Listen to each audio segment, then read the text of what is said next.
No? Yes? No. Okay, then I have Director Kuhn. Well, I think this would open up a whole can of worms. If we excluded people that are unable to attend any recreational facilities, then we would also have to exclude people that pay heavy taxes toward the facilities, but are only here during two weeks in the summer, and yet they're paying the full amount as well, and they never set foot in these facilities. So where do you actually draw the line as to who's going to pay and who is not going to pay? And I think it's totally unreasonable. If we were to exclude all the recreational property owners, where would we end up? It's just not possible. This whole system was set up that everybody pays, and that's the way it should stay. And I can't see how we can possibly make any exceptions. Thank you, Director Kuhn. Director Sebring. Thank you, Madam Chair. I appreciate what Director Smith is trying to accomplish here, and on the face of it, it looks not unreasonable. I guess I would ask, we've done a preliminary usage study before, and I would turn to staff, probably Mr. Elzinga. How significant has the Gulf Islands component been in our previous assessments of this recreational usage? Are we talking, this much or this much in terms of the overall percentage of the overall usage? Do we know that?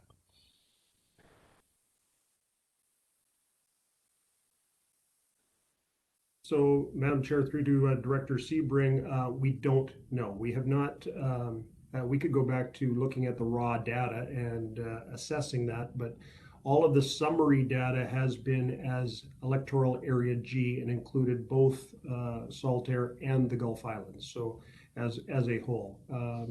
I assume it's possible to go back and look at the raw data from the previous study. But I'm certain going forward we could separate the data. I'm just not sure how we could exclude it. And that raises the other question. You say you're not sure how you'd exclude it.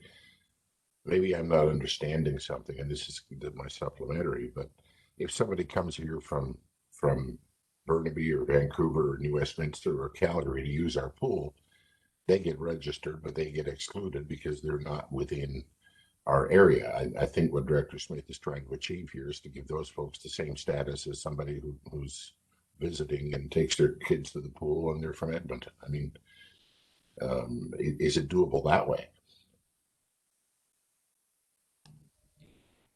If the committee and the board recommend that Gulf Islands be categorized as out of area, that is possible. Okay. All right, thank you. I don't know which way I'm going to vote yet, but you've clarified a few things. Director Yanni DiNardo. Thank you, Madam Chair. I just want to speak to how many years I have been sitting at this board for regional recreation and how we did decide to move this along. And it's not about not supporting Director Smith. I just find that we are now on dangerous territory once again. The nitpicking, I want in, I want out, and that is actually where we ended up before with 10 other models, and we continued and continue. So this is, for me, I just believe that everybody should be included, and I don't believe it would be that much, and that's why we have recreation, so that we all support it together. So this is something we've worked on for a long time, and I think this is dangerous territory for the people that you want to pull out again. I don't think it is doable, and it will not be a satisfaction. It'll go on for another 14 years for me. Thank you, Director Yanni DiNardo. Director Marsh.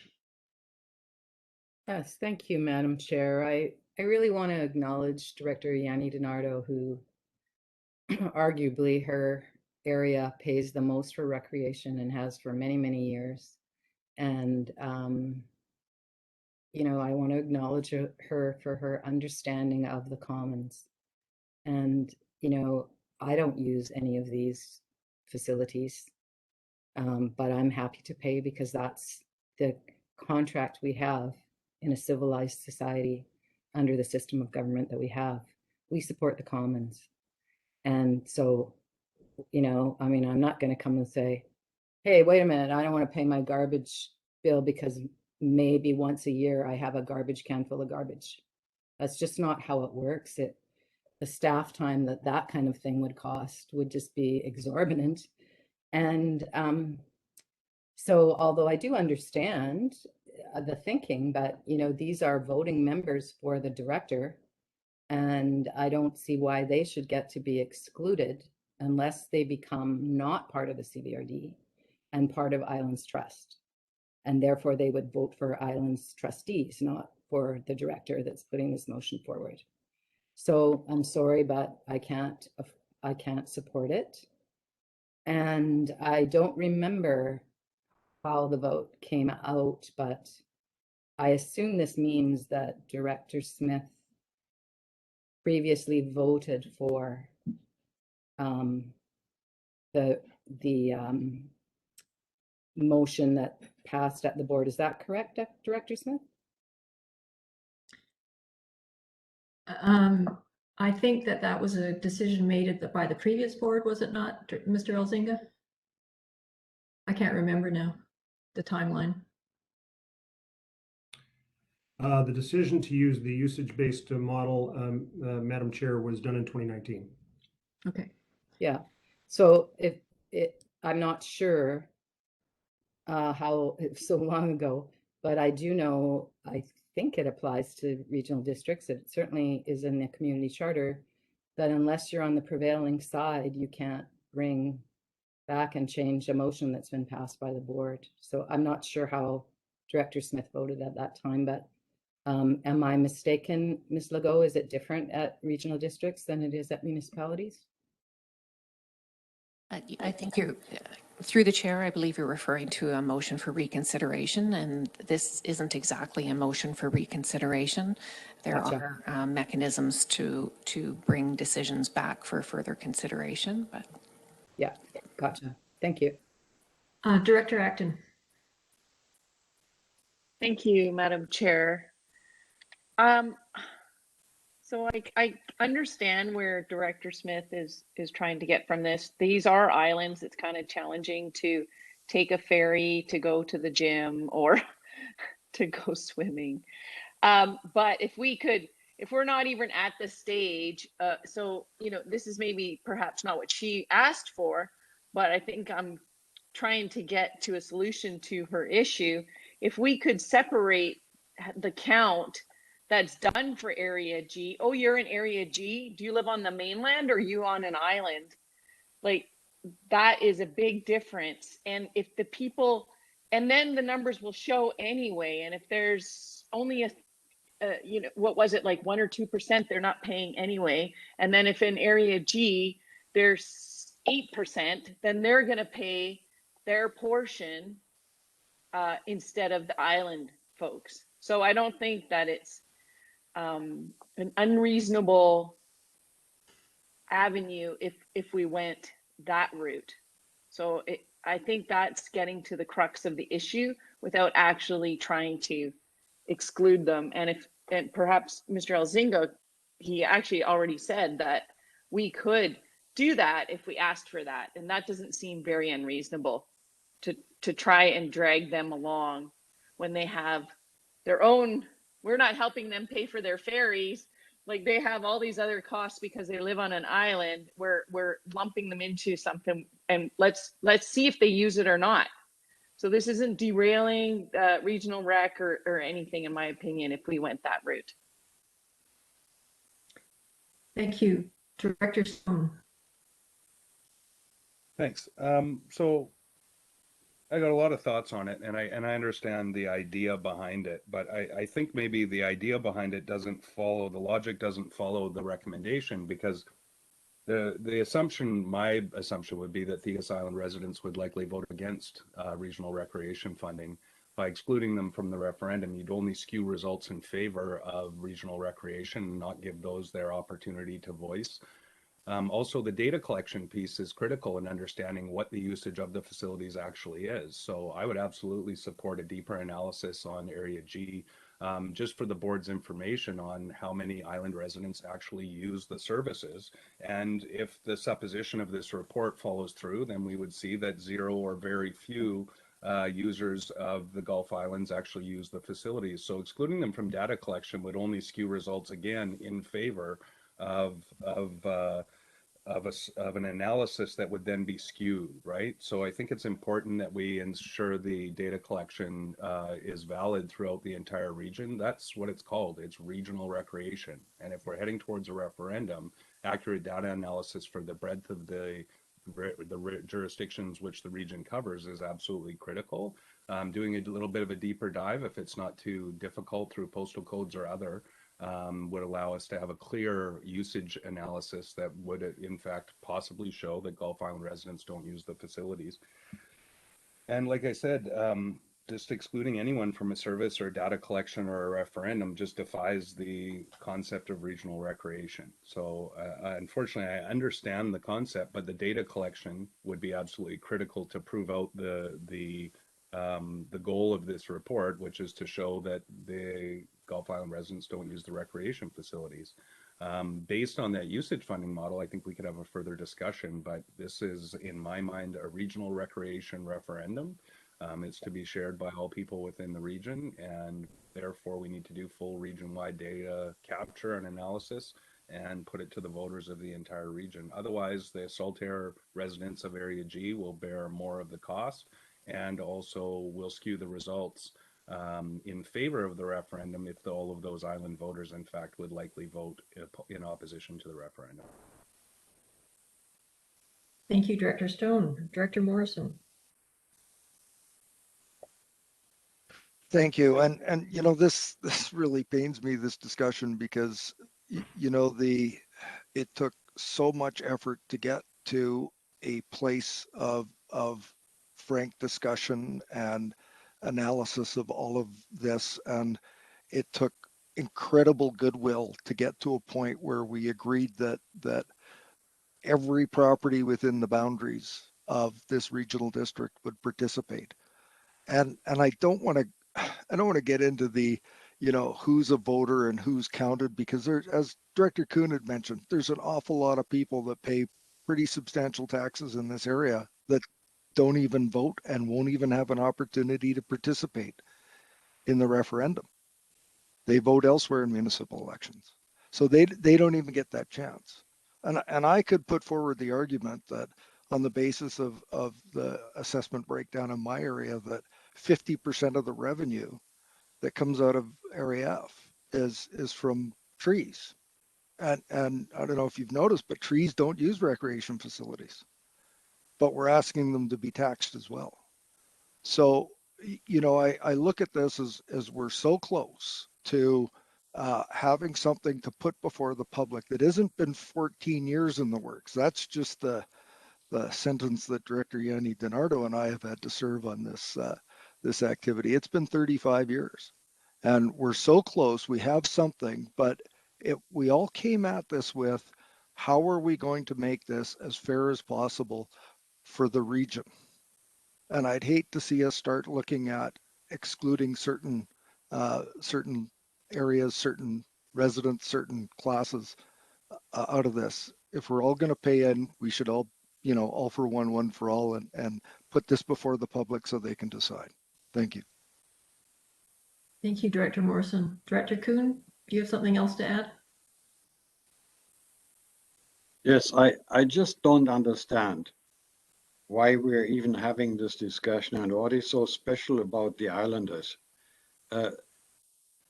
There's a whole pile of property owners in Area I or Area F that own very expensive properties that never set foot on any in any of our recreational facilities, and yet they're paying the taxes. And you might say, well, okay, they live in Vancouver. I've got residents here that have a house in Duncan, and yet they have recreational property in Newbows. So how would you go about trying to absolutely just, oh, we'll exclude this person? Oh, no, we can't exclude that. It's a ridiculous discussion as far as I'm concerned. I think we should just follow through with what we had planned. I have Director Smith and then Director Martman, and then I'd like to call a question. Director Smith. I believe Mr. Director Martman should go ahead of me. Thank you. Director Martman, would you like to go ahead of Director Smith?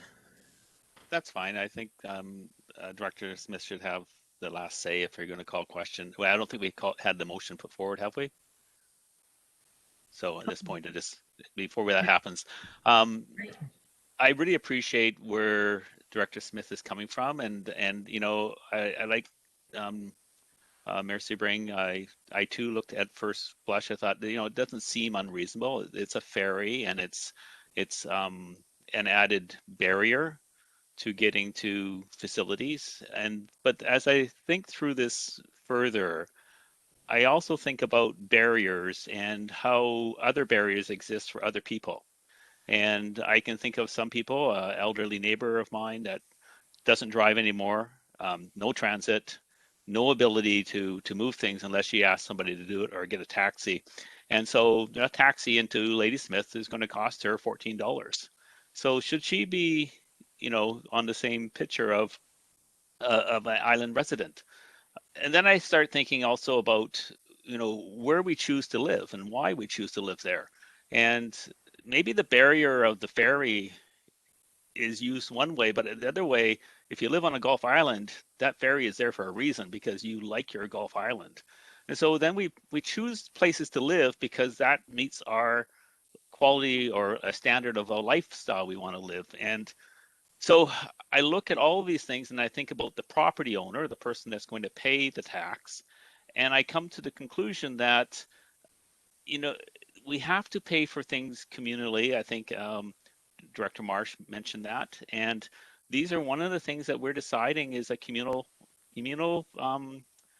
service. And so we have schools, we have hospitals, we have recreational, regional, and there is no exclusion. It's everybody's into this and everybody's supporting it. And I guess that's where I eventually landed. So as much as I appreciate where this came from, it's something I can't support. Thank you, Director Martman. Director Smith.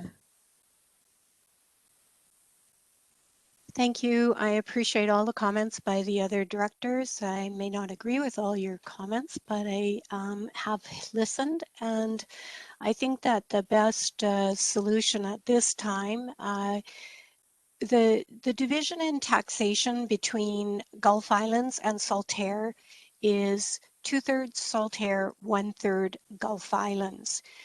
In the end, it's not the Gulf. What the Saltaire residents would take the portion of the taxation for 2 or 3 people from the Gulf Islands use of the facilities. The facilities are used by Saltaire residents and maybe 2 to 5 residents possibly from maybe Thetis use a facility that we are putting under regional recreation. That would not be a fair allocation of taxation. The Gulf Islands pay taxation on multiple CVRD budgets that they receive zero benefit from. So this is an opportunity to look at them and not push additional taxation onto them for a few people using facilities. So I think that what would be a way forward for all of us is to have the Area G data collection so that there's the ability to know how many are, what percentage is Saltaire and what percentage is Gulf Islands. And each Gulf Island has its own postal code. And that should be an opportunity. I'm sure that the program that is used can divide out, if Mr. Elzinga can comment on that, but I do believe that the postal codes can be divided out and that would assist in this division. And if that's possible, I would like to make a recommendation to the board that the Area G data collected be divided to percentage for Saltaire and percentage for Gulf Islands. And then we can all revisit this at that time. Thank you. Mr. Elzinga, is that possible? Yes, Madam Chair, it's very possible, and staff are happy to do that. Just for Director Smith's interest in that of the committee, we don't do this by postal codes because postal codes do cross electoral area boundaries. So it will be done by street addresses, but I do believe we can separate the data into the two areas. Thank you. And do you actually need a motion, or can you take this under advisement? Whatever the committee desires. Director Smith, would you like to make a motion? Yes, I would like to make a motion that it be recommended to the board that Area G data collected for regional recreation be divided percentage for Saltaire and the Gulf Islands. Do I have a seconder? I have a seconder. I'm going to call a question. All those in favor? Any opposed? 1, 2, 3, 4, 5, 6. Okay, maybe we better read these out. Opposed is Director Marsh. Put your hands up. Director Kuhn, Director Martman, Director Yanni DiNardo, Director Morrison, Director Stone, Director McGonigal, and I think I got everyone. 7 opposed, so how many people are here today? 15? It carries. Okay, next report. Director Morrison. Excuse me, I tried to get my hand up before you called the question. So I'm sort of struggling again. We're recommending to the board that we separate out the information, but we've got staff already engaging in a process to take us to a referendum in 13 months' time. And so Director Smith herself said that, you know, she wants to have this information gathered for a revisiting of, you know, the regional recreation process. So that raises the question in my mind, are we not proceeding with like full steam ahead with the direction that we've already given to staff to proceed on, or are we now Madam Chair, suspending point of until order. we get information? Madam Chair, point of order.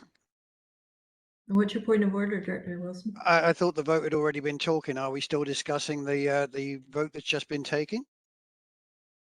No, my understanding is that we voted to collect data so that we could look at the number of people that use the facilities from the islands versus. That's my understanding as well. But Director Morrison may be discussing that discussion. Excuse me, Director Wilson.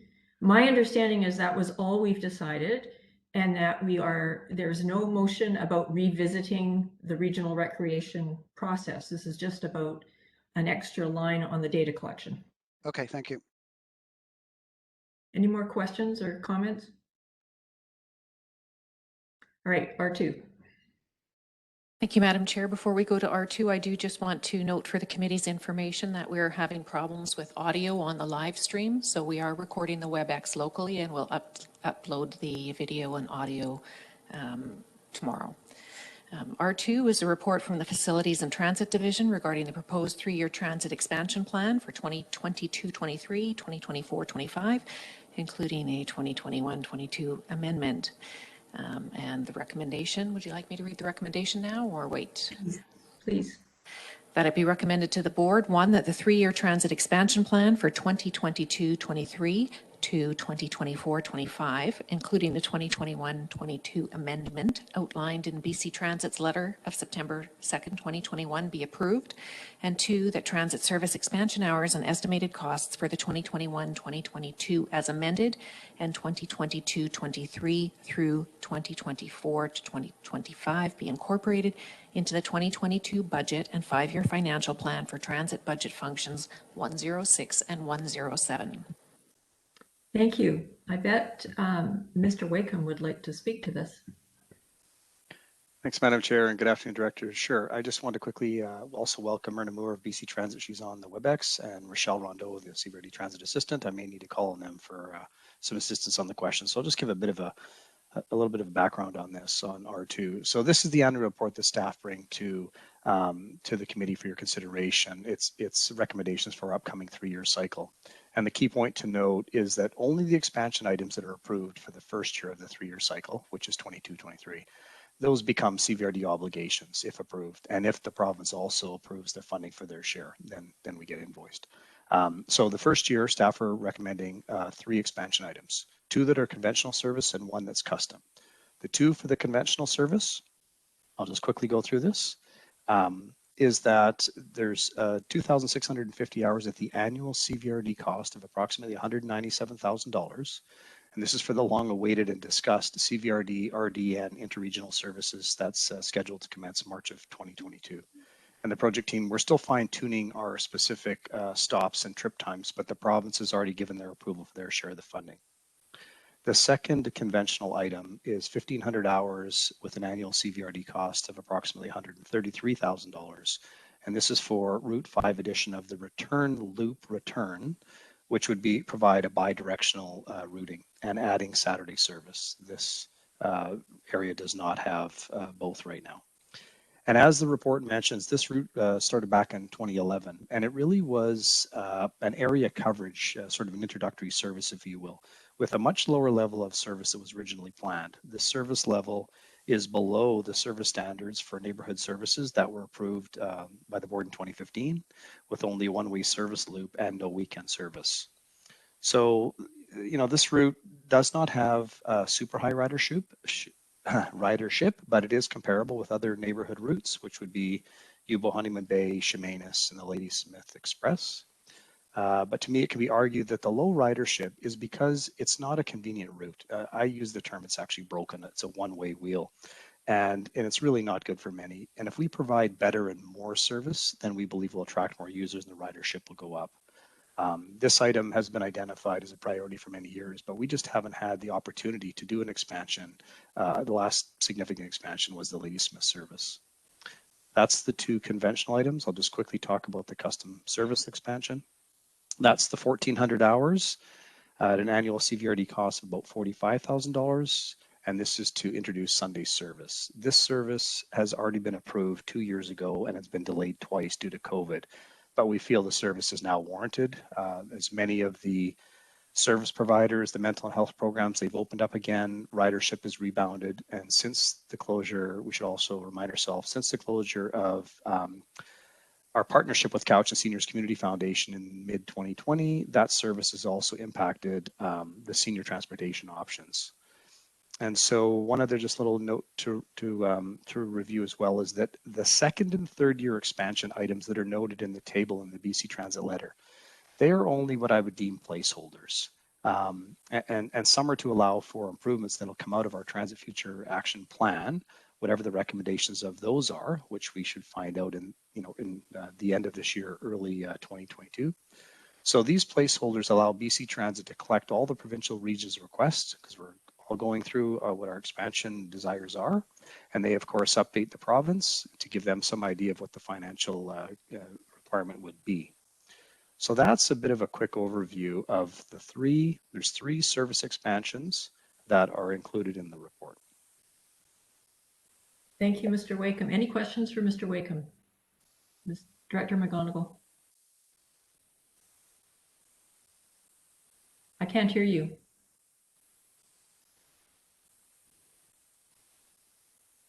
I can't hear you, Director McGonigal. Yeah, you're still muted there, Tim.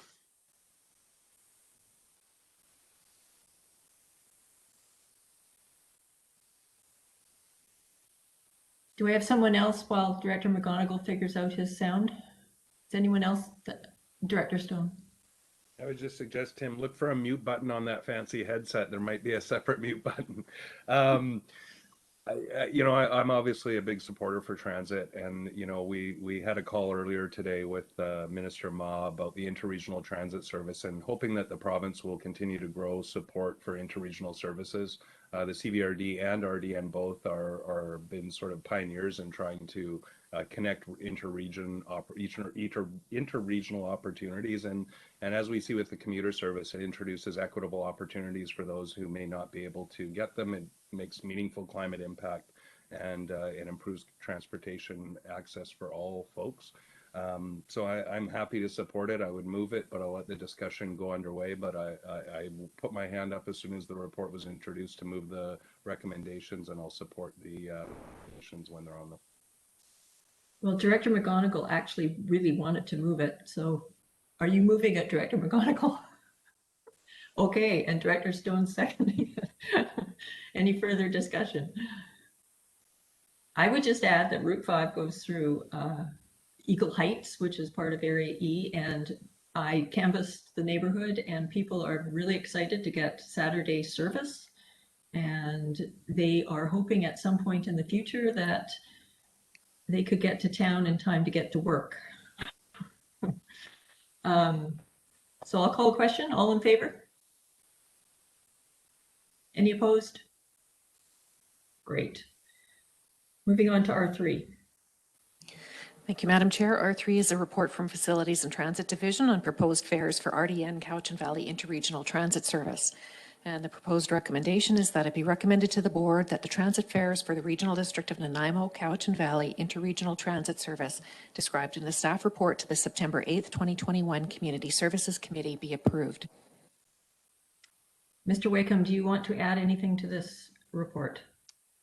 Sure, Madam Chair, I'll just give a brief intro. Now that the committee has approved the 2,650 hours for the interregional services from report number 2, the purpose of this report now is to seek approval for the fares for the service, as this is a fairly quick, tight turnaround period for BC Transit to do the fare product ordering, printing, and marketing. So both the CVRD and RDN are seeking approval this month from the respective boards we need to provide to BC Transit by the end of the month, September 30th. And our project team has been working behind the scenes to get all the items in place as quick as we can, because again, the service was to commence in the fall of 2022 and now is being moved up to March of 2022. And so we spent a lot of time discussing fares and strategies, and the report shows that we've landed on 4 different fare amounts, and I'll just quickly go over these. So there's a one-way cash fare at $7.50, but as of September 1, children 12 and under are free on that, which is the provincial new direction they've taken. There's also discounted tickets, a sheet of 10, if you will, for $67.50. So it's buy 9 and get 1 free, if you will. And there's a monthly pass is just for the connector service at $175. And then there's also the 4th item is a more encompassing monthly pass for $245. And that would allow users to ride not only the connector, but also the 2 individual local services if they chose to do so. So that is a quick background on where we landed on these fares, and looking for any other questions you might have. Thank you so much. Director Wilson. Yeah, thank you, Madam Chair. I move the recommendation. I have a seconder. Any comments? Director Morrison. Thank you. Through you to Mr. Wakeham, I know that staff are knee deep in budget and all of that stuff. I'm just in relation to the previous report and this one. Obviously, the fares are for recouping some of the costs of providing the service. How are things looking from the various budgets perspective, and particular to this one, if you must, in regards to requisition for your various budgets? Are these? I agree with the amounts that have been put forward. They logically and mathematically make sense, but are we expecting a hit outside the parameters that we've given to staff for budget? Madam Chair, through to Director Morrison, there's a couple of questions in there. So with regard to I call it the bounce back of our ridership for the custom, it's doing well. It's about 70% back to pre-COVID ridership, and the conventional is also rebounding back. I think it's a 69 to 72% range, somewhere in that range. Unfortunately, the commuter service to Victoria is not doing well. It's really the one that's hardest hit. It's probably in the 20% range. Haven't seen the numbers in the last few weeks, but it's probably in that range. Remember that the province has made us whole. They have a special funding arrangement that goes until March 31 1 of 2022, and that's to make us whole for the services that we provide. And so that when you talk about this particular service, this would be a new service. It is, in the working group's opinion, it is deemed very different service than the one going to Victoria. The one to Victoria, of course, it was set up for an adult commuter service with the working residents that work in Victoria. And that's why the majority of the fares that are sold are monthly passes. And that service, again, it's a more expensive service, and that's because the bus goes down 6 trips and it sits there and it comes back later in the day. It does not interline with any service in Victoria. That is different than the RDN, the one we're proposing. The RDN CVRD interregional service is anticipated to be targeted to a much broader demographics. There'll be a fair amount of students, travelers going to the airport and departure bay ferry terminal, to medical and other destinations. So they're not just working commuters.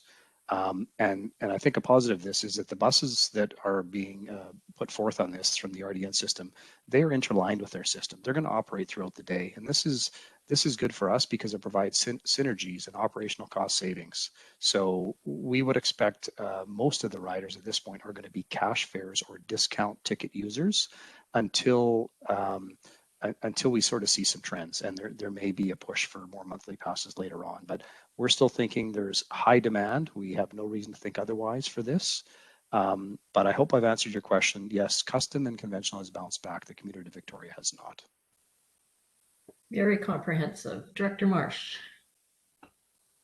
Yes, thank you, Madam Chair. I just really want to acknowledge and compliment Mr. Wakeham and his staff for all the work they put into this. And I grew up in a city where you could step outside your door and in 15 minutes there was a bus, and you could do that till 1 o'clock or 3 o'clock in the morning, starting at something like 5.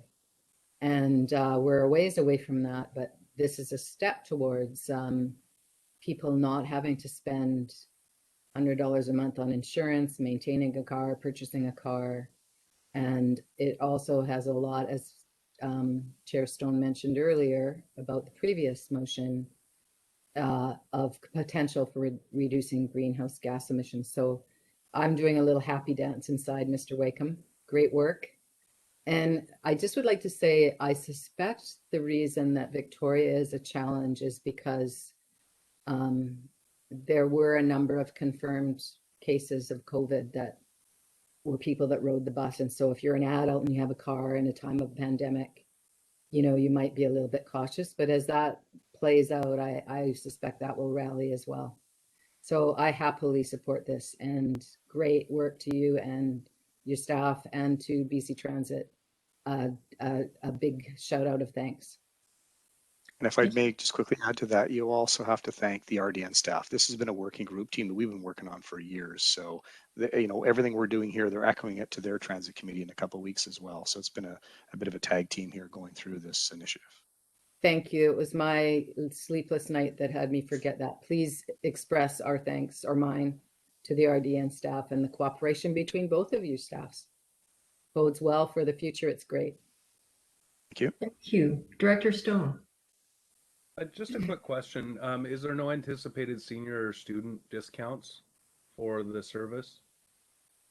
At this time, the answer is no, and the same with day passes. And part of it is it's complicated. We have to work through how we're going to share these revenues, because it's based on a 50-50 sharing, right? So we still, at this point, just want to get the service up and running. We want to provide what we feel is reasonable, a cash fare, discounted tickets, and we're not really anticipating monthly passes to be that big at this point, but we'll see how that goes. So I don't think we've lost sight of it, Director Stone. I think we just, at this point, we've got so many things we have to get done. We wanted to sort of limit where we're at. And so I think, and you got to remember, the monthly pass is already cheaper. When you look at what we've proposed, the $175 amount, that's a lot cheaper already. Yeah, I just want to comment that I'm aware of just under 40 students at Ladysmith Secondary School that have RDN monthly passes, because they get dropped off at the airport, ride the bus into town, and then they can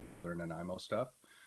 So, it just puts this service at a big disadvantage, because instead of paying an additional $15, they'll likely just try and get their parents to drop them off at the airport, and they'll catch the airport bus and not have to pay that additional $15. So it may carve off a significant portion of the youth ridership from the northern area of the regional district when they can go to the airport and not pay that additional $15, $7.50 each way. So just something to contemplate as we do data analysis and the service rolls out. If I may, Madam Chair, just a response. So it's my understanding that these passes, the routes that we've set up, they're already equivalent or slightly cheaper than the student passes now. But maybe I'll just call on either Rochelle or Myrna to confirm that. But my understanding is we've taken that into consideration. So Myrna, Rochelle, if I'm incorrect, could you please advise?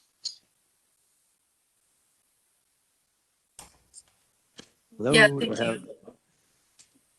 Go ahead, Ms. Rondeau. Hi, thank you. Yeah, when we were setting up the monthly pass, the combined Cowichan Valley and the RDN monthly pass, we did look at the student pass rate in the RDN and the student pass rate in the Cowichan Valley, and then what the monthly pass would be here for the RDN connector. So the discount isn't as deep, perhaps, for the students if they bought the combined monthly pass that we're proposing versus purchasing individual passes. So it will depend on their amount of travel, but we did look at that, and this is the combined monthly pass at $245 a month is still cheaper than buying sort of the individual monthly passes for each area plus the connector. But yeah, point taken, the discount isn't as deep as if you were an adult monthly pass buyer. Thank you. And just for clarity, my point was that within a 5-minute drive, there's a $38 monthly pass available to students to access the entire RDN system.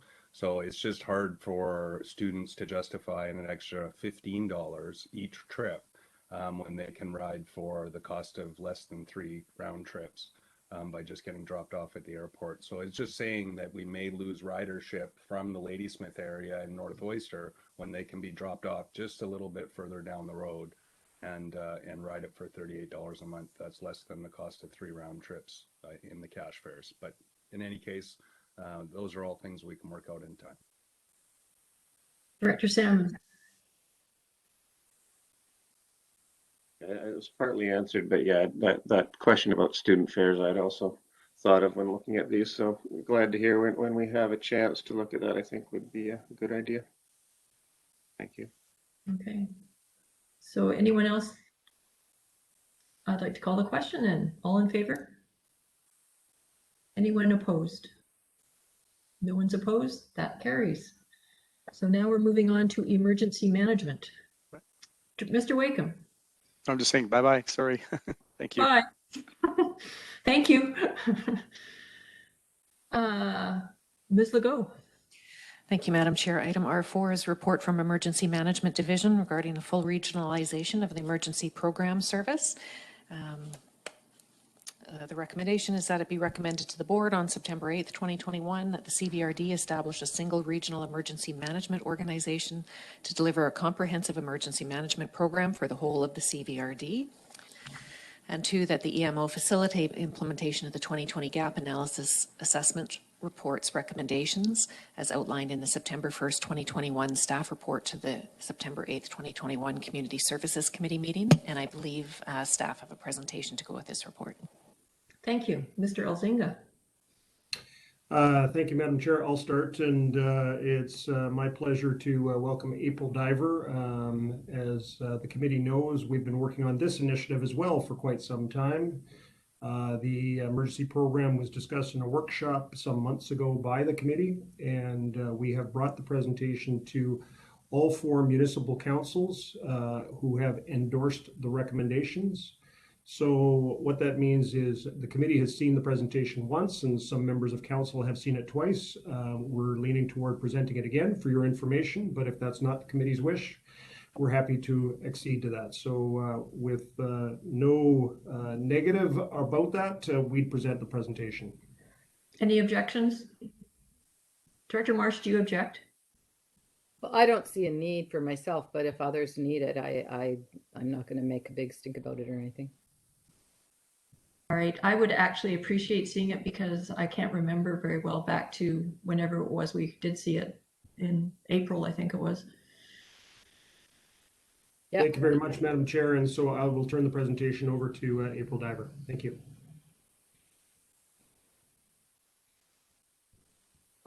Thumbs up that you're seeing the screen. Yes, we are. Thank you. Perfect. Okay. I'm just going to turn off my own camera.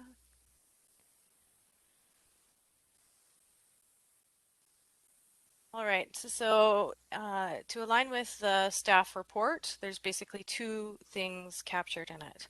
So I'm going to go through the presentation that will talk about the emergency program that is provided by the CBRD on behalf of the 4 municipal partners, as well as to the electoral areas. We did an evaluation, look at some gaps and some recommendations, and then I'm going to talk about the future. So the path that we're recommending to go forward, what the governance model would be, and then allow for discussion. So there's a bit of a background to where we are. The Emergency Program Act is actually our governing legislation. It tells local authorities, so both the electoral areas and the municipalities, what they must do under the Emergency Program Act in terms of emergency preparedness, response, recovery, and mitigation. Now, the CBRD Emergency Program Service is a paid-for service provided to the municipalities and to the electoral areas that provides some of the functions required under that act. We also have some First Nations partners that pay into the program, but the key here is that it only provides some of the functions. Other functions fell to the responsibility of the local authorities themselves. So as Mr. Elzinga highlighted, we've presented this to the CAOs in December and in March, and we've also presented it to the board in a workshop. Further to that, we have presented it to the 4 municipal councils as well, so they've seen this exact presentation. As background, the Cowichan Valley Regional District Emergency Program Service has some things included and some things are not included. So the things that are included are support for training under the emergency management program, so to ESS, our emergency support services teams, to our emergency operations centers, so that kind of training. Also included is a regional emergency plan, a very high level, just the framework really for all the partners in the Cowichan Valley to operate sort of the same way in an emergency. It is not a specific emergency plan. It does not give evacuation routes for specific communities. It does not get into the specifics of hazards over one area over another. Also included in the program service is the emergency notification system. So Cowichan Alert is a wide-stretching emergency notification system that we all share. So the municipalities and the electoral areas can use it to send emergency messages to the public, and any member of the public can sign up, including those outside of the area. We also have a redundant emergency communications network and the support of a volunteer team.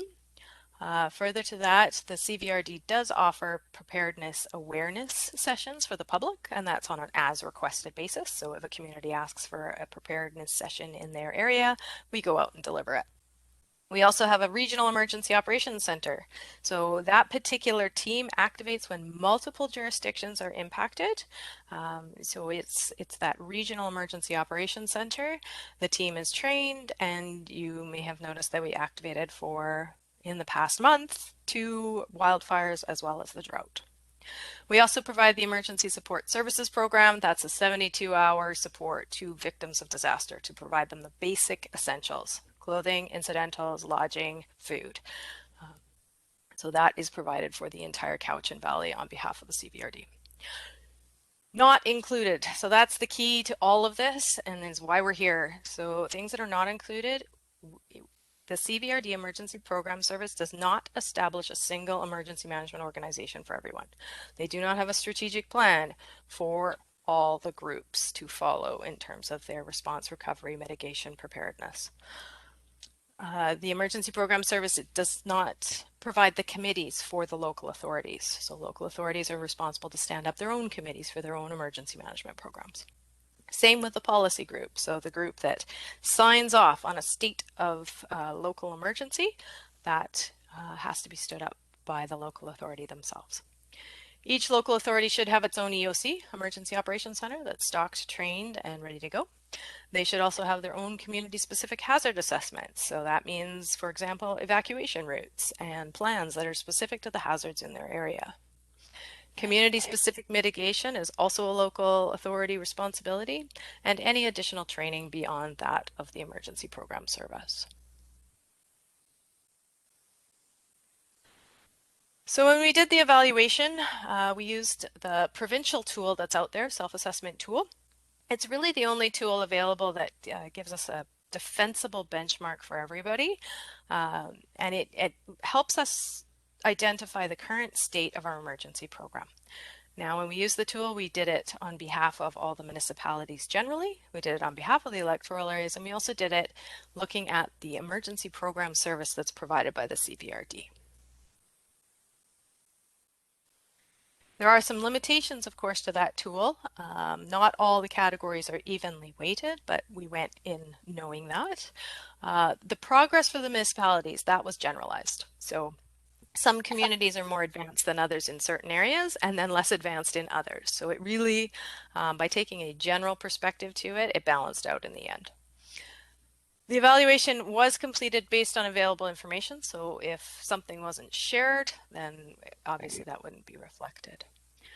And really, this was not a comparison against each other. We were not comparing the municipalities against each other. We were not comparing the electoral areas against the municipalities. We were looking instead against the provincial benchmark to see where we're falling in terms of our emergency management program. These are generally the results, and I should mention that the results they're okay in some areas, but really need some improvement in others. So it really gives you a graphical view of where we're sitting with our emergency management program. Overall, there were 32 recommendations in the report by the time we were done. 17 for the electoral areas, 21 for the municipalities generally, and then 10 for the emergency program service itself, because it also had gaps. The recommendations focused on critical priorities. This is not the Ferrari. We were not aiming for a Ferrari. We were aiming to fill critical gaps. So what are the larger risks and what do we need to do to fix those? I'm going to go fairly quickly through this part. It is detailed in the report, but generally you can see that there are recommendations and they sort of span over the electoral areas, the municipalities, and the EPS, the emergency program service that CVRD provides. In terms of governance and administration, this was quite absent for most of us. We didn't have a clear definition of the emergency management organization. We haven't identified who that is, and furthermore, that emergency management organization within each of our local authorities did not have a clear written scope, an overview, procedures, goals, policies, and a strategic plan against a budget. Hazard and risk vulnerability assessments, this is really the basis of every emergency management program. If you don't know what the hazards are, you don't know where you're vulnerable, it's really hard to build a program. We do not have a single all-encompassing hazard risk vulnerability assessment for the region. So we've all done little pieces of this. So we've taken one hazard and really blown it apart and explored it, but none of us have gone, what are all the hazards that impact us and sort of how do they rank against each other and where should we prioritize our mitigation? Furthermore, we don't really look at our resilience. None of our programs have gone into depth around what are some of the strengths of the communities that we can really leverage in a response. That's all part of a hazard risk vulnerability assessment. This would then drive your entire program. So it drives where you focus your funding, where you focus your resources. Risk mitigation, we all do a little bit of it. And again, we pick the hazards that you know, there's funding for or that are highlighted by the public, but there isn't really a single risk mitigation plan that is coordinated amongst all of us. Emergencies don't know boundaries and risk mitigation shouldn't either. So we really need to work together on this particular piece where we can, or at least have an overall strategy that's aligned. Firesmart is another piece. Some of our communities do fire smarting quite well.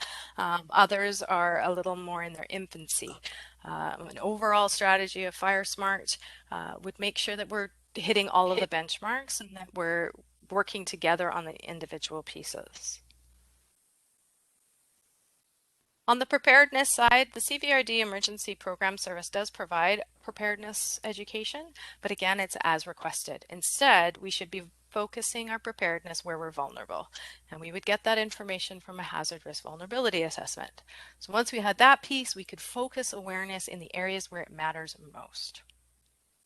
Other areas of the preparedness recommendations included additional training, having a shared training and exercise plan to make sure, again, we're focusing where we're vulnerable, where we need improvement, as well as making sure that we have a formal after-action review process. So after our incidents are done, we do share information, but it's very rare that that information goes up to the board to just give you a general overview of how prepared we are and where our improvements are needed.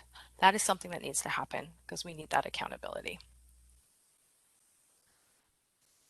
Emergency plans, I hinted at this already. The emergency plans should be specific to communities, so we do need to make sure we're targeting vulnerable areas and hazards of high risk and making sure we have specific procedures for those.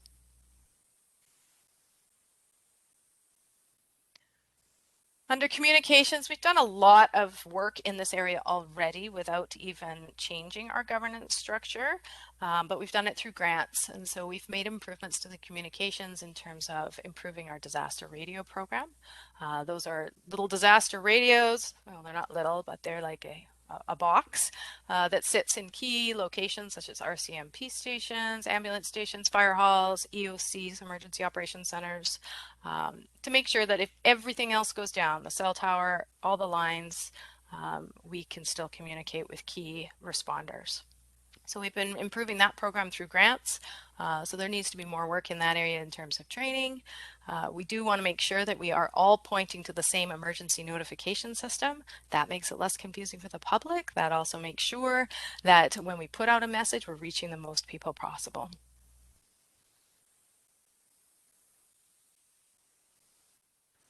Under operations for response planning, we did actually score fairly well in this area. It is the most visible part of emergency management, and so we do tend to focus a lot on it. That being said, there were still recommendations. We really do need to make sure that we're developing proper procedures around situational awareness so that when that flood happens, we can quickly report which houses are damaged or which houses are impacted. Further to that, the damage assessment process. So going one step further to assess damage in different areas and identify houses that are red, green, or yellow. We also need to continue to build on our response team capability by engaging additional volunteers. Generally, our emergency management operations centers do need secondary locations. We also need to start working on our secondary reception centers. So we have 4, soon to be 5 primary reception centers where we can take in evacuees from different areas, but we need more than that. Routes can easily get cut off, and we could easily need to focus on smaller communities that don't have as easily accessible routes. So we need to build out that particular list. Recovery planning, no different than across the country, really. We did score fairly low here. A lot of groups, unfortunately, recovery is on the bottom of the priority list only because one mechanism is to hope you don't have to deal with it. Unfortunately, that's just not the way it goes, and recovery is something we need to start planning for, even if it's just a templated document about reentry. So if we have to evacuate the entire downtown core of City of Duncan, what does reentry look like? So maybe we have a templated plan for that. Those are the pieces we need to start pre-planning. And last but not least, the last part of the evaluation was program evaluation. So in order to have a program and make sure it's continuously improving, you do need to evaluate it and assess it on a regular basis. This actual evaluation that I'm speaking of is the first time that that's been done for all of the communities. So we got a few scores there, but other than that, we didn't get any points. So this is something we need to start doing more regularly and reporting it up to senior levels and also summarizing it for the public. So lots of gaps, so what next? And so really that's what the staff report is getting at, is that we do need to choose a path forward. There are several governance models that are out there, but Above all, we need to clarify our roles and responsibilities. We also have some things coming down the chute. So there are changes to the financial regiment from the province, and those changes are never more funding. Unfortunately, they're pulling the purse strings a little tighter. And so there will be more restrictions on what we can get reimbursed during an emergency response or recovery. Additionally, we are expecting a new Emergency Program Act with more stringent requirements. So there will be more requirements on local authorities to make sure they are prepared, to make sure that they are taking the steps necessary to be ready in a response. We need to make sure we're using the best model for all partners, that model is properly funded, and we also need to make sure that at some point it reflects our commitment to reconciliation with our First Nation partners. So these are the models. The current model is the pale blue in the middle of my screen, that blended model. So right now we're operating in a blended model where some of the functions are performed by the CVRD Emergency Program Service for all partners, and then the other functions are carried out by each of the local authorities themselves. The single entity model is not discussed at length because it really is for those large metropolis areas. So heavy populations, lots of tax base, because they require quite a few resources. So City of Vancouver runs their own emergency management program. They do everything from start to finish. If they contract something out, it's to a third party, but it is all administered and managed by the City of Vancouver. So it takes a lot of funding to do that. So it wasn't really a model that was applicable for our areas. The regional model is where we're recommending the change. So a regional model would mean that we have one governing body organization, so centrally managed through one emergency management organization for all 4 municipalities and the electoral areas. Some examples of that, there are quite a few out there now.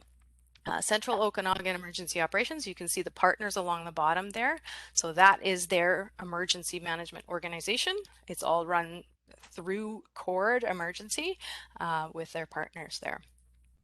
Same with North Shore Emergency Management, one of the bigger players. They've got 3 partners listed along the bottom of theirs. And again, they're running everything from start to finish through one organization. And a little bit closer to us is Emergency Management Oceanside. So that's our friends in Parksville, Qualicum Beach, and a portion of the RDN. And they run a single organization for that area as well. So whether we decide to stay in a blended model or a regionalized model, filling those gaps, those key gaps in that emergency report, is going to take some effort. So if we stay in a blended model, we're going to need to invest. We're going to need to invest in employees at both the local authority level, so each municipality and the electoral areas.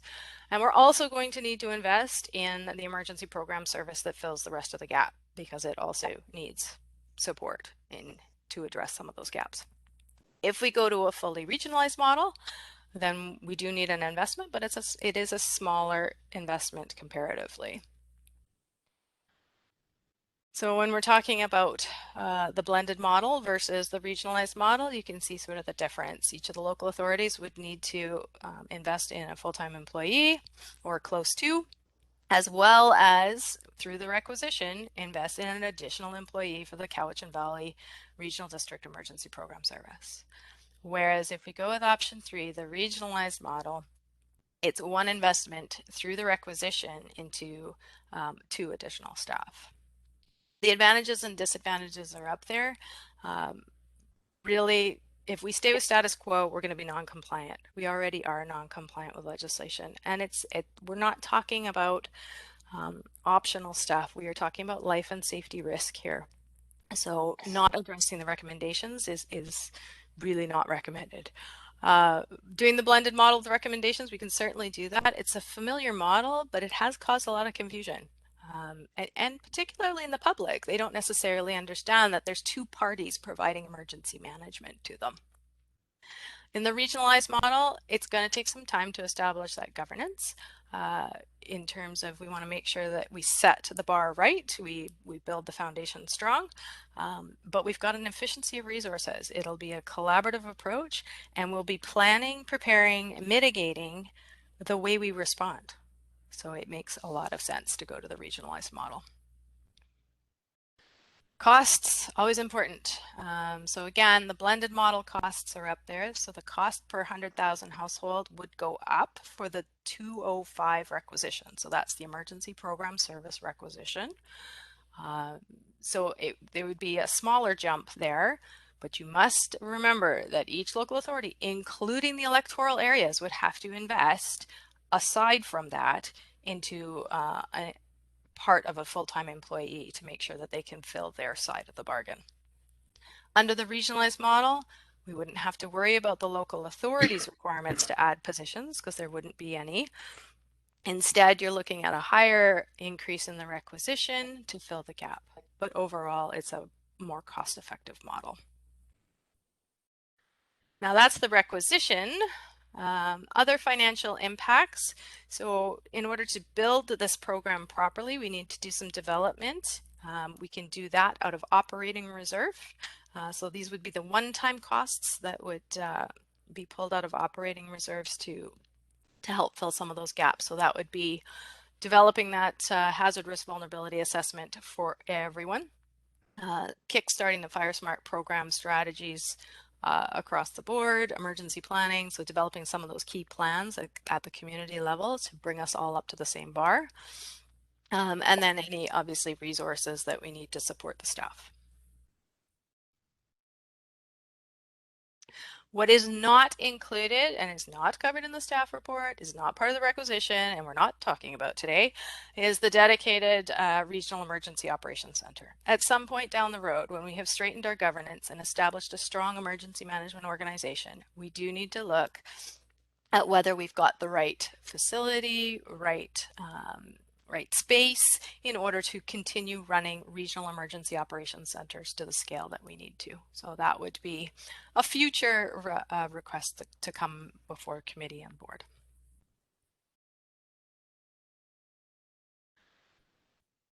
Like any new governance model, we would propose to do it in phases. So we'd focus on governance first, nail that down, nail down the work plan.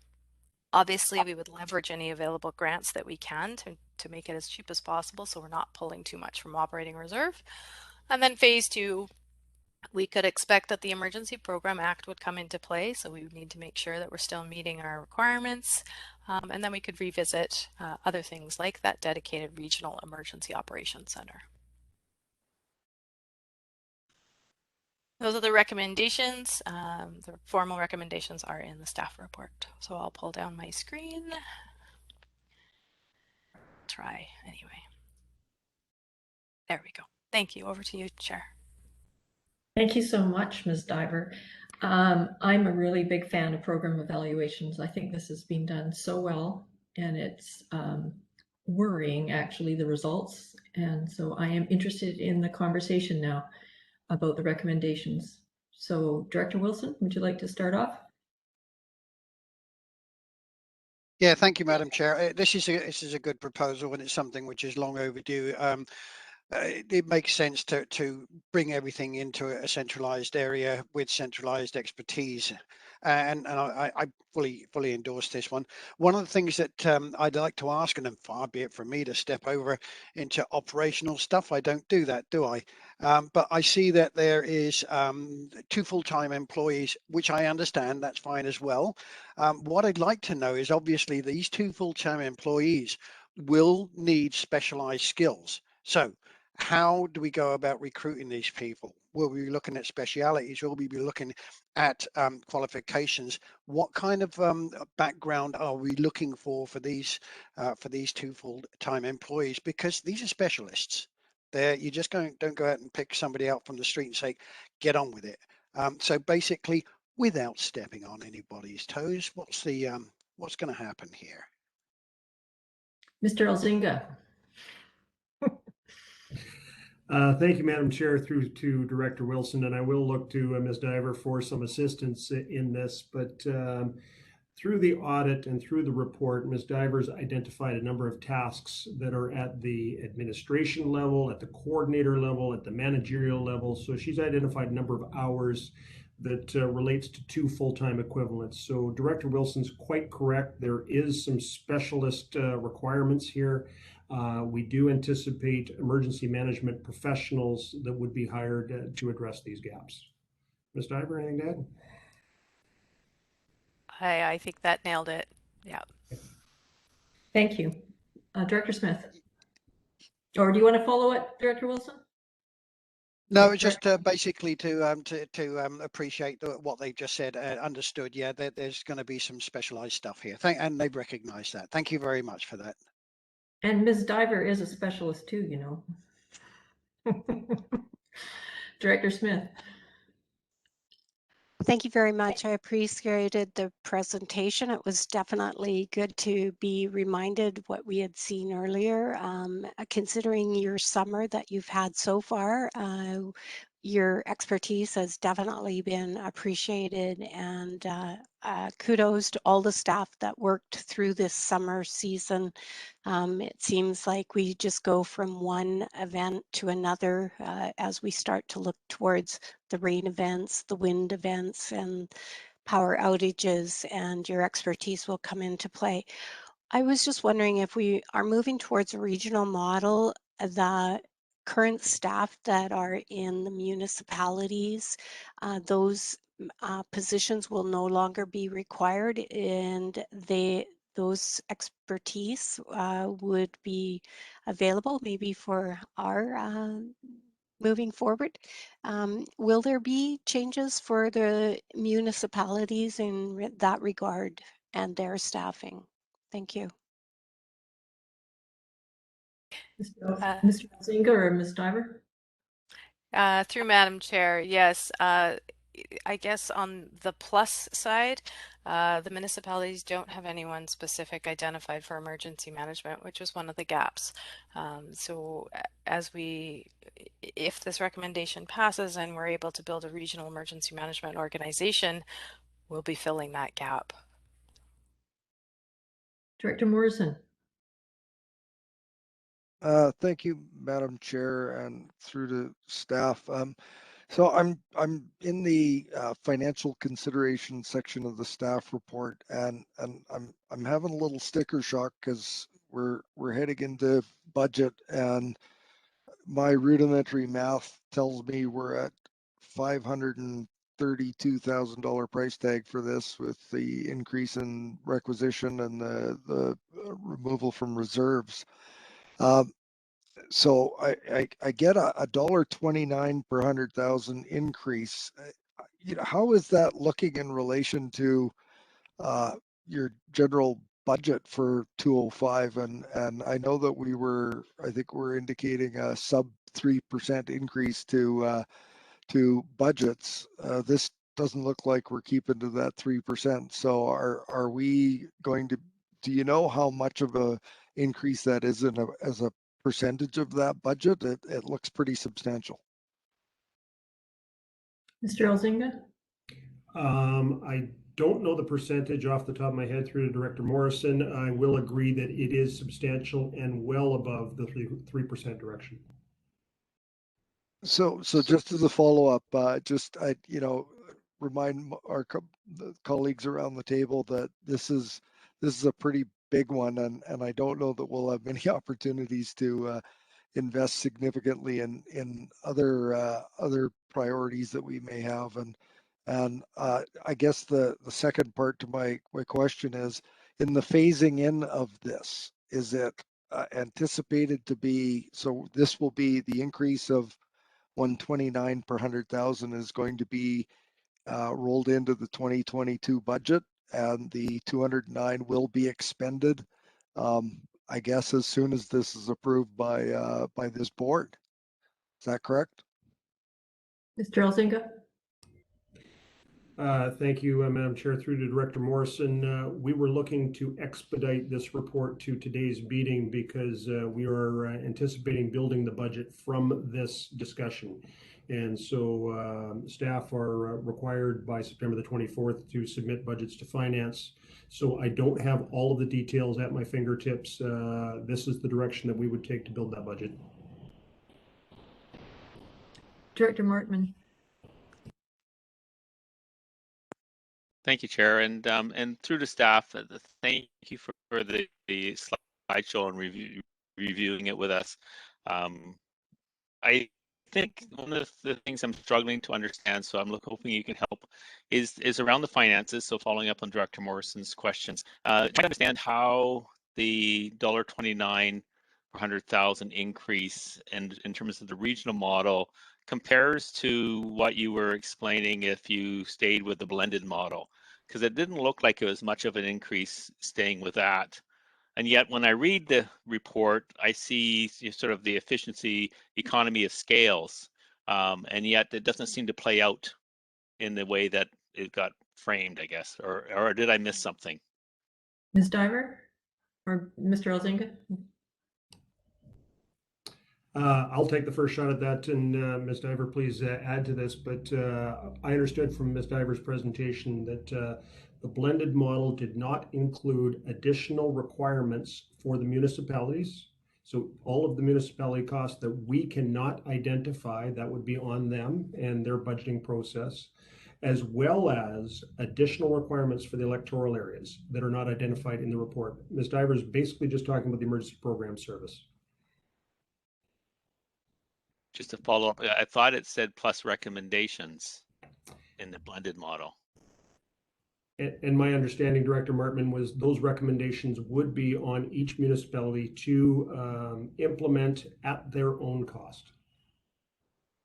So, but I thought it meant that, sorry, Chair, can I continue? Yes, please do. Yeah. So I need to focus then on the electoral area specific impact, because are you saying that the costing of, I think it's just a few cents more in the blended model for electoral area, does not include taking care of any of the gaps, or does it take care of the gaps? Ms. Diver. Chair, I'm going to turn to Ms. Diver for some of the specifics. No problem. Thank you. Through Madam Chair. So some of the gaps are specific to the emergency program service, right? So we need to invest in the emergency program service under CVRD to fill those gaps. The rest are community specific. So if we don't have an emergency management organization for all of us, then we are each going to have to make an investment as a local authority in those recommendations. So for the electoral areas, we would need to have an electoral area budget that is specific to the emergency program service pieces that we need to cover, i.e. making a community specific plan. Doing a hazard risk vulnerability assessment specific to electoral areas. We can't cover that off under the regional budget because that's supposed to be for everybody, and so that's our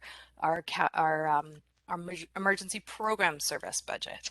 So although there is the requisition increase, there is also an unidentified budget that would be needed to fill the gaps for the electoral, or for each local authority, including the electoral areas. That's helpful, because it just, for one more follow-up then, I struggle to see how to make a decision if I don't know what that unknown cost is, if we went with a blended model versus the regional model, or is that a number available? Go ahead, Ms. Diver. Yeah, so that specific number isn't available because, well, we couldn't do it on behalf of the municipalities because they hire at different rates, or they may hire someone in a different role.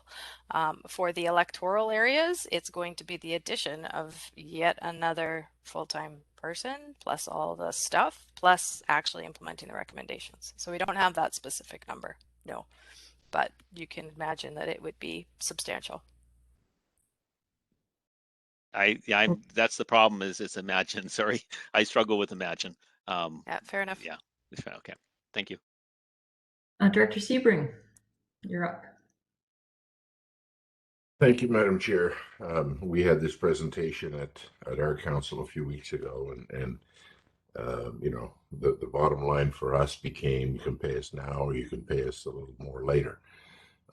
It's you know, part of this is increased provincial requirements. Part of this is decreased provincial funding. It is a download. And for me, the other part of it is the appeal of this, in spite of the change in cost, is a centralized go-to place. You know, my concern even this summer with the fires and some of the earlier flooding incidents and things like that is a bit of a muddled chain of command and responsibility. Not so much internally. I mean, our staff do a great job, but the public's not sure where to go. Do they go to the mayor of North Cowichan? Do they go to the CBRD? Do they go to the city of Duncan? You know, depending on where. This centralizes it. Once we get this in place, we can create the messaging that's needed to say these are the go-to people, and it's a regional function. I've been arguing for years that this is a regional function, but we've, you know, I mean, we have an emergency preparedness trailer sitting in the yard at North Cowichan, which we're happy to sell to the CBRD if you guys want to pay for it.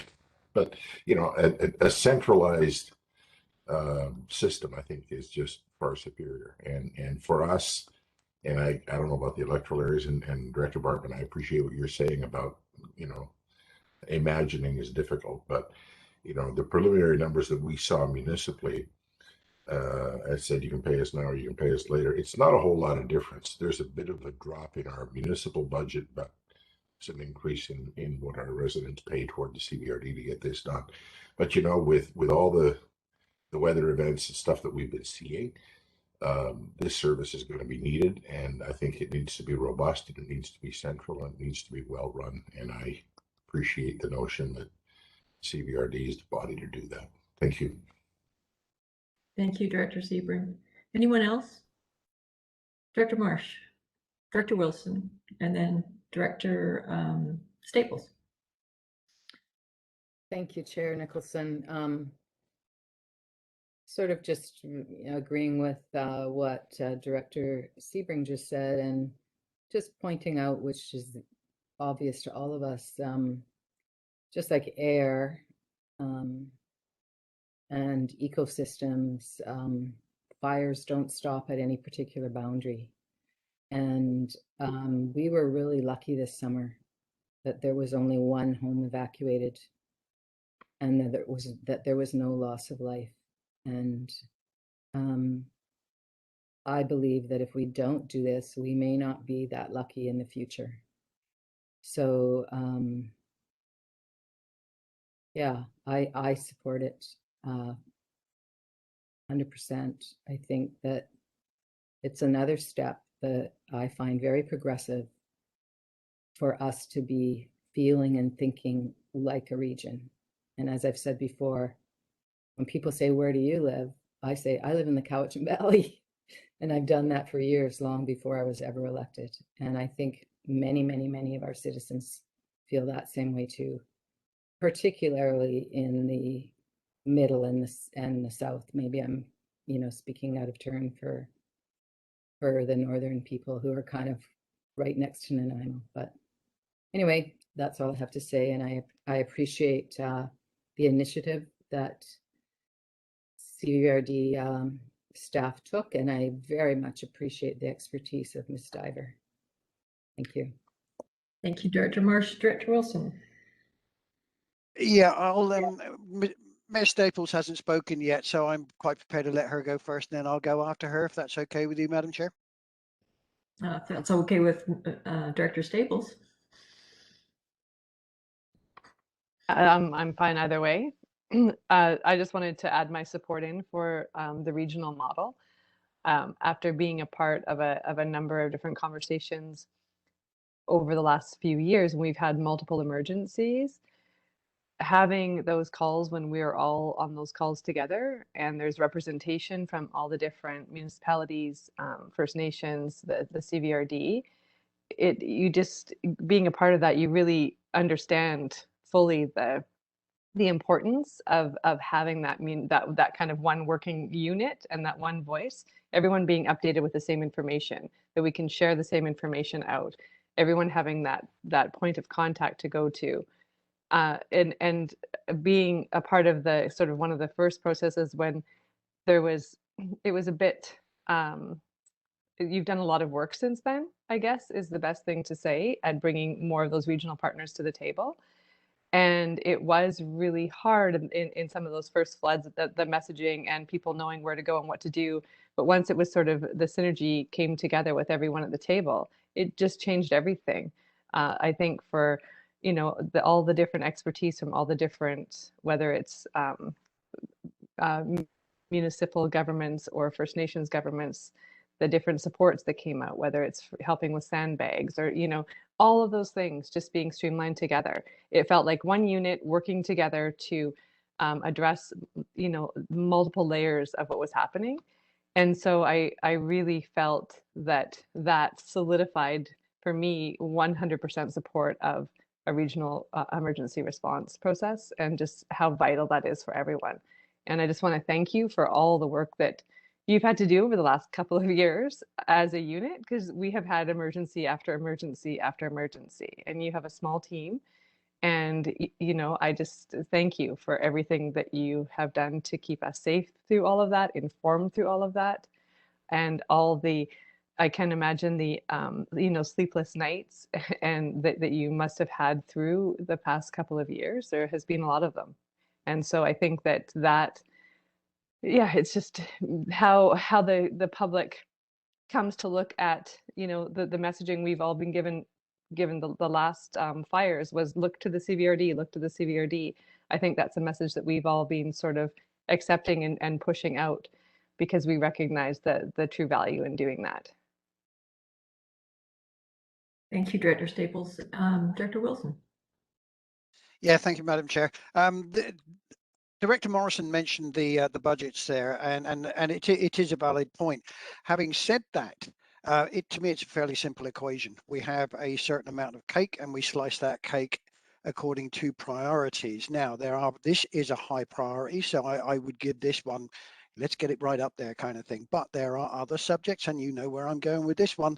There are other places where we can cut that to make up for that loss. Or for that increase, so that we mitigate the increase to the residents. They are not an infinite resource. They have limitations. So if we're going to balance budgets, then we have to start setting priority as to which way we're going to go. This is a high priority. There are other places where they're not, and that's going to be coming forward in the next few months. Thank you. Thank you, Director Wilson. Are we ready to call the question? Director Martin. Sorry, I can never tell if you see my hand or not. Thank you, and I appreciate all the comments. I think the question for me isn't about whether this is going to get done. It is going to get done. I thought it's partly a question of the governance model and that we are looking at, and whether this is going to be blended or whether this is going to be a regional. And so, I fully support that we need to move forward with meeting all the requirements of the Act. What I am interested in is trying to make a decision with all the facts in front of me. And I can let some things go and say, I can imagine without economy of scales that the electoral areas would by themselves be taking on a bigger cost to meet all those recommendations. However, I wouldn't, because I'm hearing a lot from the directors of the municipalities, I'm seeing that they aren't nearly as long in terms of some of the things that you've accomplished in the CVRD for the electoral areas. And I remember going back to that graph and looking at the same thing and saying, look at the electoral areas, or the CVRD is this far advanced and municipalities are down here. I know it's not a comparison between electoral areas and municipalities, but quite frankly, the electoral areas are further along on a number of different things than the municipalities. So I can see the municipalities wanting to speak and say, let's move forward in this. And so I want to make the right decision on which governance model, not about whether this is going to get done or not.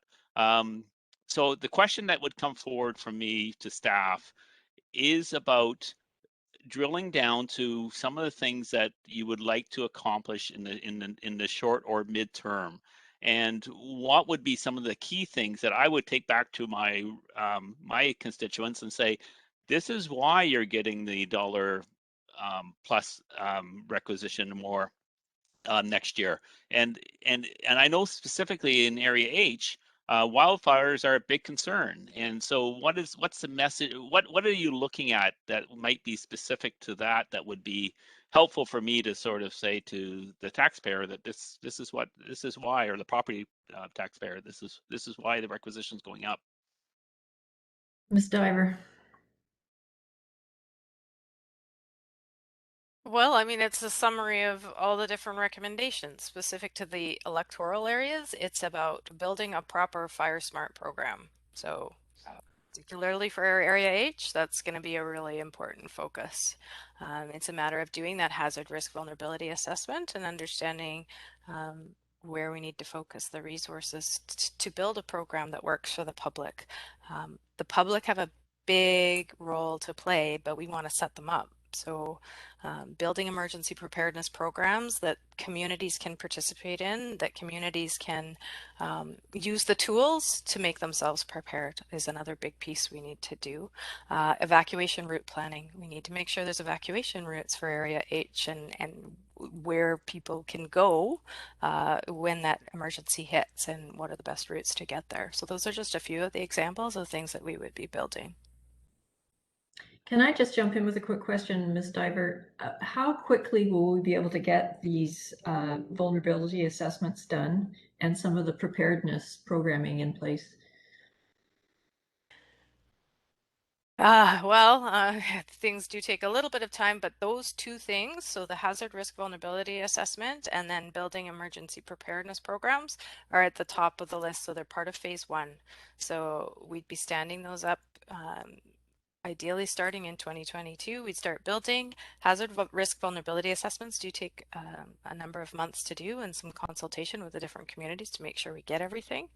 But you're looking mid-year by end of year. Okay, that's good. And what about the First Nations side of things?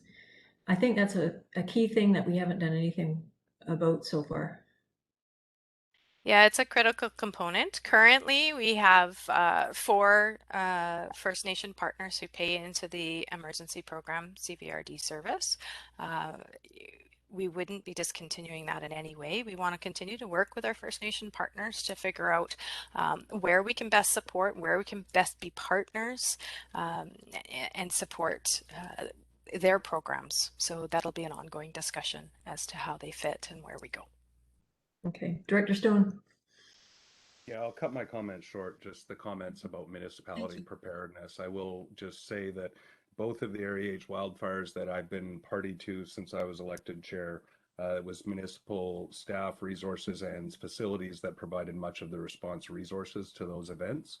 That was the fire a couple of years ago out in Area H. So the analysis is based on the requirements in the legislation for emergency preparedness, but I think the realities on the ground show the level of preparedness amongst all the partners.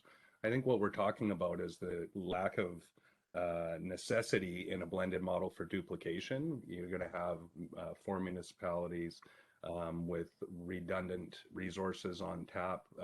Director Sebring already mentioned things like the emergency preparedness trailer that may be needed by a regional service that could move over at probably an attractive price over to the CVRD from North Cowichan. But I think it's more about effectiveness of response throughout the region and the value of the response. Overall, there's going to be economies of scale. It will be cheaper for everyone in the region, and we'll have a more coordinated response in times of emergency. So I'm happy to move the recommendation if I can find a seconder and support the recommendation moving forward. Yeah, Director Kuhn, would you like to speak to the motion? Please go ahead. Yes, I have a question.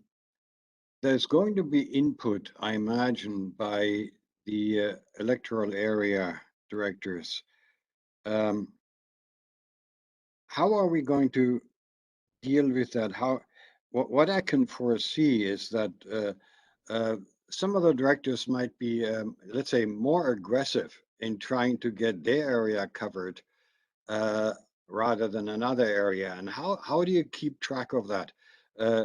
You know how it is. I mean, we all competing for the same pie, right? And so there might be some of us who insist that, oh no, I've got much more danger to deal with than some of the other areas. So how do you deal with this? How much input are individual areas going to have? Director Kuhn, I don't think we compete. We do decisions in the best interest of the region, don't you think? And I think that's why the vulnerability hazard risk assessment is so important, because that's where I the think highest the evidence risks are. speaks against that. Oh, I don't think so.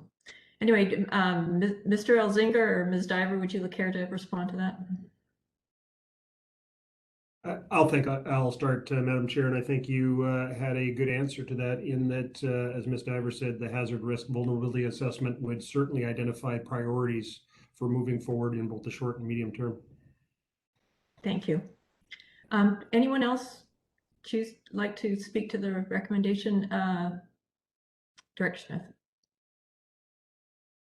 Thank you. I had my hand up before the recommendation, and I was hoping that everyone will just be patient with me on my question. Is that the islands, the Gulf Islands in Area G, are also taxed under this Emergency Plan 205 function. And I'm just wondering, do you work with Islands Trust to also work through for all the islands and for their emergency situations? I know with Thetis and Penelakut, they both have the fire departments there, but the other ones don't. And I was just wondering where they fit into this. Thank you. Mr. Elzinga. I would look to Ms. Diver, but I can start by saying that in my experience, there has been significant involvement with Thetis Island over the years, significant volunteer recruitment and the use of their facilities as part of the Emergency Support Services program. So I know personally and have been to Thetis Island discussing emergency preparedness and other measures, but if there's anything more specific, I'd turn to Ms. Diver. Ms. Diver. No, that covers it. That covers it. Director Smith, follow up? Just a follow up. Has there been any inclusion of Ruxton or Valdez or any of the other islands? I know those are also part of this. Thank you.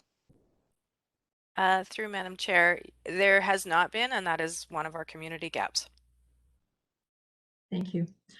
Any other comments before we call the question? I think there's general support, so I'd like to get on with this if we could. Okay, all in favor? Any opposed? Don't see any opposed, so that's carried. And we have one final report, which we're going to go quickly so that we can do the public input period. 10-minute break. All right, R5. Ms. Legault. Thank you, Madam Chair. Item R5 is a report from the Manager Emergency Management Division regarding a 2021 budget amendment for a Function 351 purchase of a fire truck. And the proposed recommendation is that it be recommended to the board on September 8th, 2021, that the 2021 budget for Function 351 Fire Protection Missachi Lake be amended to 1. Increase short-term debt up to $84,000, increase transfer from capital reserve by $42,000, increase transfer from operating reserve by $54,000, increase donations by $50,000, increase vehicle expense by $230,000, and 2, that short-term borrowing of $84,000 be approved for the purchase of a replacement fire truck, a fire engine under Function 351, Fire Protection Missachi Lake, to be paid back over 5 years as per the liabilities under agreement section of 175 of the Community Charter. I have 2 people waving at me. Are you trying to move the recommendation, Director Morrison? And seconded by Director Stone. Any comments? Can we just go to the question? Director Marsh. I just want to say I'm jealous that your interest rate is 0.93%. I'm going to call the question. All in favor? Any opposed? All right, we're going to have a 10-minute break to see if there's any public Excuse me. input. Madam Chair, just given the audio issues we've had on our live feed, I don't believe that anyone would be able to participate in question period this afternoon, so we may not need that recess. Perfect, because we're running a little behind for our closed session. Are we not? Yes, so what I would suggest, if it's the will of the committee, is to make the motion to close the meeting to the public and then taking a short break so that we can complete the video. Right, that motion's being made and seconded. All in favor? Perfect. So we'll move into closed. Do we switch sites or whatever? So the motion to close the public, that has been done. And yes, we're just going to take a short recess we will stay in this same WebEx session, but we'll take a short break to complete the recording. 5 minutes, folks.